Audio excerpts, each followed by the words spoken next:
JEE Mains 21st January 2026 evening shift question based on 3D. The line L pass through the point -352 and makes equal angles with positive coordinate axis. Makes equal angles with positive coordinate axis if distance of line L from point -2r1 is square root of 14/3, then sum of all possible values of r. ये बहुत ही calculative question है। इसके लिए हमें दोनों चीजों पे focus करना है, कैलकुलेशन स्पीड एंड एक्यूरेसी। जो लाइन L है ये -352 से पास होगी, तो x + 3 y - 5 z - 2 and it makes equal angles with positive coordinate axis. Means इसका डायरेक्शन वेक्टर है 1 1 1। तो लाइन का इक्वेशन हुआ x + 3/1 y - 5/1 एंड z - 2/1। और जो लाइन L है वो एक पॉइंट -2r1 से पास होगी। सपोज करो ये पॉइंट है हमारे पास A। जब पॉइंट A से लाइन पे हम परपेंडिकुलर ड्रॉप कराएंगे, सपोज करो m is the foot of perpendicular, और जो लाइन AM है उसकी लेंथ है square root of 14/3। M is any general point on the line. यदि मैं यहां पर इसको अल्फा के इक्वल ले लूं, जो हमारे पास M के कोऑर्डिनेट्स बनेंगे, M के कोऑर्डिनेट्स क्या हो जाएंगे, देखिए यहां से अल्फा -3, अल्फा +5 एंड अल्फा +2, ये M के कोऑर्डिनेट्स होंगे। अब देखिए जो वेक्टर AM है और जो डायरेक्शन रेशियोस ऑफ लाइन है ये एक दूसरे के परपेंडिकुलर हैं। तो हम क्या कैलकुलेट कर लेते हैं, डायरेक्शन रेशियोस ऑफ AM। तो ये बनेंगे अल्फा -3 में से जब -2 सब्ट्रैक्ट करेंगे अल्फा -1, अल्फा +5 में से r सब्ट्रैक्ट करेंगे अल्फा +5 - r, और अल्फा +2 में से 1 सब्ट्रैक्ट करेंगे अल्फा +1। ये हमारे पास डायरेक्शन वेक्टर के आगे ऑफ लाइन AM। अब ये जो वेक्टर है हमारे पास AM और जो लाइन का डायरेक्शन रेशियोस है, डायरेक्शन वेक्टर ऑफ लाइन, ये दोनों एक दूसरे का परपेंडिकुलर है। तो इनका डॉट प्रोडक्ट क्या हो जाएगा, 0। अल्फा -1 को 1 से मल्टीप्लाई करेंगे, रिमीन्स अल्फा -1। अल्फा +5 - r को 1 से मल्टीप्लाई करेंगे अल्फा +5 - r, और अल्फा +1 को 1 से मल्टीप्लाई करेंगे तो दिस इज 0। तो ये क्या बना, 3 अल्फा - r एंड 1 से 1 कैंसल, +5 = 0।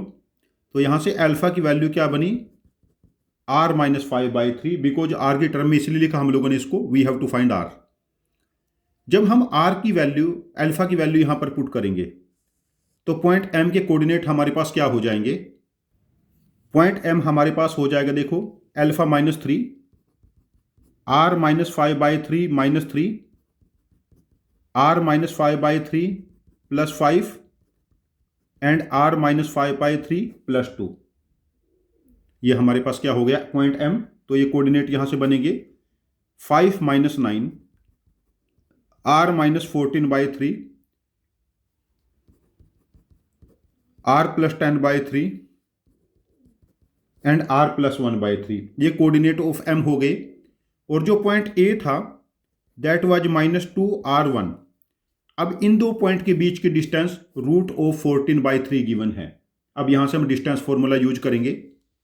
तो डिस्टेंस फॉर्मूले से बनेगा r - 14/3 + 2 का whole square plus r + 10/3 - r and r + 1/3 - 1 का होल स्क्वायर इक्वल टू जो डिस्टेंस थी रूट 14/3, उसका स्क्वायर क्या बनेगा, 14/3।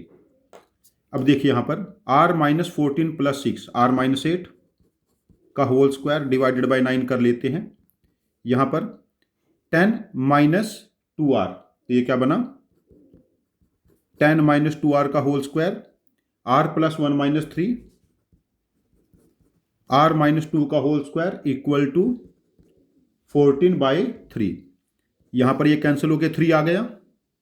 अब नेक्स्ट स्टेप देखो, स्क्वायर ओपन कर लेते हैं, r² + 64 - 16r 100 + 4r² - 40r + r² plus 4 minus 4r equal to 42। Next आप हमारे पास बनाइए 6r square, 16r 40r minus 60r, 64 100 164, 168 में से 42 सब्ट्रैक्ट करेंगे 126 इक्वल टू 0। 6 से डिवाइड करेंगे r square minus 10r plus 21 equal to 0। r की दो वैल्यू बनेगी 3 एंड 7। r की हमारे पास दो वैल्यूज बनी 3 एंड 7। हमें यहाँ फाइंड आउट करना था sum of all values of r, और ये सम हमारे पास बना 10।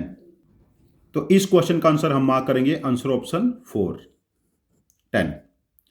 ये बहुत कैलकुलेटिव क्वेश्चन है, पेशेंस के साथ यहाँ पर कैलकुलेशन करना है। आप लोग इस टाइप के क्वेश्चंस की प्रैक्टिस करते रहिए। ये मोस्ट कॉमन क्वेश्चन है, करंट जो पैटर्न है जेई का, मेंस का हो चाहे एडवांस को, लेंथी क्वेश्चन 10-12 स्टेप्स के जो क्वेश्चन हैं उनकी प्रैक्टिस आपको करना है, जो कैलकुलेटिव क्वेश्चन है जहां पर अलजेब्रा और नंबर्स दोनों इन्वॉल्व हैं। देखिए इस क्वेश्चन को मुझे एक्सप्लेन करने में 5-6 मिनट का टाइम लग गया, और यदि किसी पेपर में आप 10 क्वेश्चन भी अटैम्प्ट कर ले तो 1 घंटे में या 70-75 मिनट में, तब भी 99% आ जाएगा आराम से। ये तो मुश्किल क्वेश्चन, लेंथी क्वेश्चंस की मैं बात कर रहा हूँ, बीच में आसान क्वेश्चन भी होंगे जो कम लेंथ के होंगे। यदि आपके पास इस क्वेश्चन का कोई डिफरेंट सॉल्यूशन है जो मेरे सॉल्यूशन से डिफरेंट है और इफिशिएंट है, कम टाइम में हो जाए, तो प्लीज़ आप अपने लॉजिक को कमेंट बॉक्स में पोस्ट करना। मैं आपके लॉजिक को समझूंगा, और यदि मुझे वो ज़्यादा इफिशिएंट लगता है तो मैं इस क्वेश्चन का एक और वीडियो सॉल्यूशन बना के इसको रिपोस्ट करूंगा। ये चैनल हम सब की लर्निंग के लिए है। Thank you very much for joining with us. Happy learning with us.